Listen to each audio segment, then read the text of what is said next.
Hi, hello, welcome to my channel Vamsi Homeo Clinic.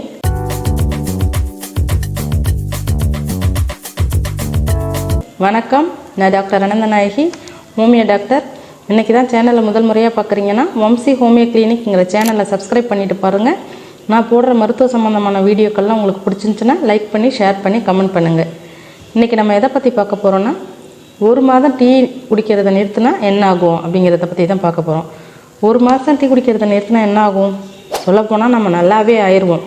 இப்போ சில பேர் பார்த்திங்கன்னா ஒரு மாதம் டீயை நிறுத்தினா என்ன ஆகும், அதனுடைய பக்க விளைவுகள் என்ன அப்படிங்கிறத நம்ம பார்க்க போகிறோம். அதனுடைய நன்மைகள் என்ன அப்படிங்கிறதையும் பார்க்க போகிறோம்.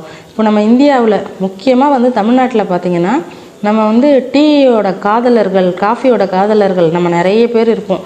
டீ குடிச்சிக்கிட்டே இருக்கணும், காஃபி குடிச்சிக்கிட்டே இருக்கணும். இப்போ காலைல ஏஞ்சி எந்த வேலை பார்க்குறோமோ இல்லையோ ப்ரஷ் பண்ணிவிட்டு டீ குடிக்கணும், ஒரு காஃபி குடிக்கணும். இதுதான் நம்ம ஃபஸ்ட்டு வேலை. அது குடித்ததுக்கப்புறம் தான் நம்ம அடுத்த வேலையை பார்க்க ஆரம்பிப்போம். ஏன்னா முழு முதல் வேலையை நம்ம ஃபஸ்ட்டு அதை தான் நம்ம நினைப்போம். அப்படி டீ குடிக்கல, காஃபி குடிக்கல அப்படின்னா நம்ம இனிமேல் வேலையே ஸ்டார்ட் ஆகாத மாதிரி, நமக்கு அதுதான் மெயினான வேலை அப்படிங்கிற மாதிரி தான் நம்ம எல்லாருமே இருக்கிறோம். டீ பிரியர்கள்லாம் இருக்கிறோம். இப்போ பார்த்திங்கன்னா 11 மணிக்கு டீ குடிக்கல அப்படின்னா எனக்கு தலைவலிக்குது, மயக்கம் வர்றது, அதாவது ஹேபிச்சுவல் அடிக்ட் அப்படிங்கிற மாதிரி சொல்கிறவங்களாம் நிறைய பேர் இருக்காங்க. திடீர்னு பார்த்திங்கன்னா என் கூட என் ஃப்ரெண்டு பேசிக்கிட்டே இருப்பாள். என்ன சொல்லுவான்னா, 11 மணிக்கெல்லாம் பார்த்திங்கன்னா எனக்கு டீ குடிக்கணும், டீ குடிக்கலைன்னா என்னால் ஓபியே பார்க்க முடியாது அப்படின்னு சொல்கிற அளவுக்கெல்லாம் அடிக்ஷன், அந்தளவுக்கு அடிக்ஷன் அப்படி இருக்கிறவங்கலாம் இருக்கிறாங்க. இப்போ டீ காஃபியில் அப்படி என்ன அடிக்ஷன் பார்த்திங்கன்னா, இப்போ கஃபீனாக இருக்கட்டும், டானினாக இருக்கட்டும், நம்மளை அப்படியே போதைப் பொருள் மாதிரி நம்மளை ஆட்கொண்டு அது இல்லைன்னா நம்மளால் இயங்கவே முடியாது அப்படிங்கிற நிலைமைக்கு கொண்டுட்டு வந்துடும். இப்போ ஒரு மாதம் டீ குடிக்கலை அப்படிங்கன்னா என்ன ஆகும் அப்படின்னு பார்த்திங்கன்னா ஒன்றும் ஆகாது. நிறைய நன்மைகள் தான் நமக்கு கிடைக்கும். இப்போ கஃபீன் உட்கொள்ளல் நமக்கு நல்லா கம்ப்ளீட்டாக குறைஞ்சிரும். நம்ம டீ குடிக்கல, காஃபி குடிக்கல அப்படின்னா கஃபீன் உட்கொள்ளல் நம்மளுக்கு நல்லா கம்ப்ளீட்டாக நல்லா குறைஞ்சிரும். அது நம்ம செல்களுக்கு சேதத்தை ஏற்படுத்தக்கூடிய இந்த ஃப்ரீ ரேடிக்கல்ஸ்லாம் அவாய்ட் ஆகும். அதனால் நம்ம செல்கள்லாம் சேதமடையாமல் நம்ம செல்கள் ஆரோக்கியமாகவும் புத்துணர்ச்சியாகவும் இருக்கும். ஒரு ஆழ்ந்த நல்ல ஒரு தூக்கத்திற்கு காஃபி, டீ ரெண்டுத்தையும் நம்ம நிறுத்தினோம்னா ஒரு ஆழ்ந்த நல்ல தூக்கம் நமக்கு கிடைக்கும். ஒரு படபடப்பு குறையும், மனப்பதட்டம் குறையும். நிறைய வயிறு சம்பந்தமான பிரச்சனைகள், இப்போ மலச்சக்கல் பிரச்சனைகள், அந்த மாதிரியான பிரச்சனைகள்லாம் நல்லா சரியாகும்.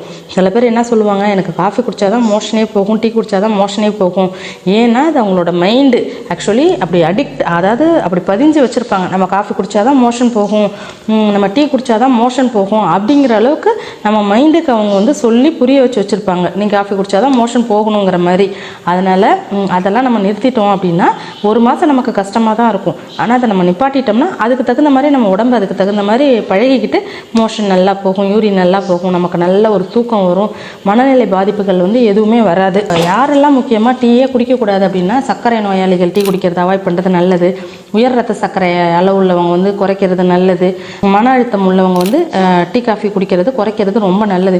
ஏன்னா அதுவே ஒரு அடிக்ஷன் மாதிரி தானே. அதனால் மன அழுத்தம் உள்ளவர்கள்லாம் டீ காஃபியை குறைச்சிக்கிறது ரொம்ப ரொம்ப நல்லது. இப்போ கர்ப்பிணி பெண்களாக இருக்கட்டும், தாய்மார்களாக இருக்கட்டும், அளவுக்கு அதிகமான டீ காஃபி குடிக்கிறத நம்ம ஊக்கப்படுத்தவே கூடாது. அவங்க கம்மியாக தான் குடிக்கணும். ஏன்னா கருவில் இருக்கும் சிசுவை வளர்ச்சியை தடுக்கக்கூடிய அளவுக்கு அதில் சக்தி நிறைய இருப்பதுனால நம்ம டீ காஃபியை இந்த பாலூட்டும் தாய்மார்களாக இருக்கட்டும், கர்ப்பிணிகளாக இருக்கட்டும் கொஞ்சம் குறைச்சி குடிக்கிறது, அளவோடு குடிக்கிறது நல்லது. டீயாக இருந்தாலும் காஃபியாக இருந்தாலும் நம்ம அளவாக ஒரு 2 டைம் கம்மியாக ஒரு 100 ml அளவுக்கு குடிச்சிக்கிட்டோம்னா நமக்கு எந்த சைட் எஃபெக்ட்ஸுமே வரப்போகிறதில்ல. ஆனால் நம்ம நிறைய குடிக்கிறது, பெரிய கப்பில் குடிக்கிறது, நம்ம அடிக்கடி குடிக்கிறது, ஒரு நாளைக்கு 3 times 4 times குடிக்கிறது, அப்போ நான் காஃபி குடிச்சிட்டேன், எனக்கு சாப்பாடே வேணாம் அப்படின்னு சொல்லிட்டு காஃபி டீ குடிச்சிட்டே வாழ்கிறவங்களாம் நிறைய பேர் இருக்காங்க. அப்போது முன்ன காலத்தில் பரவாயில்ல. இப்போ நிறைய கலப்படங்கள், முன்ன காலத்தில் டீ காஃபி குடிச்சிட்டு தான் இருந்தாங்க தாத்தா பாட்டியெல்லாம் அப்படின்னு நம்ம கேள்வி கேட்போம். அப்படியெல்லாம் இருந்தாங்க. அப்போ கலப்படங்கள் கம்மியாக இருந்துச்சு, அவங்களோட உடல் உழைப்புகள் ஜாஸ்தியாக இருந்துச்சு. இப்போ கலப்படங்களும் அதிகமாகிடுச்சு, நம்ம உடல் உழைப்பும் ரொம்ப கம்மியாயிடுச்சு. நம்ம உட்கார்ந்த இடத்துல வேலை பார்க்குறோம், நம்ம உணவு பழக்க வழக்கங்கள்லாம் ரொம்ப கம்மியாயிடுச்சு, நம்ம உடற்பயிற்சிகள் செய்கிறதும் கிடையாது. அதனால் நம்ம அளவோடு எடுத்துக்கிறதுனால நம்மளுக்கு ரொம்ப நல்லது தான். டீயில் இருக்கிற டேனின் பார்த்திங்கன்னா இந்த ரத்த சோகை உள்ளவங்களுக்கெல்லாம் அந்த இரும்புச்சத்தை உறிஞ்சக்கூடிய சக்தியை குறைக்கிறதுனால என்ன ஆகும்னா, ஹீமோகுளோபின் ரொம்ப கம்மியாக இருக்கிறவங்களாம் டீ காஃபி குடிக்கிறத ரொம்ப நல்லா அவாய்ட் பண்ணிக்கணும்.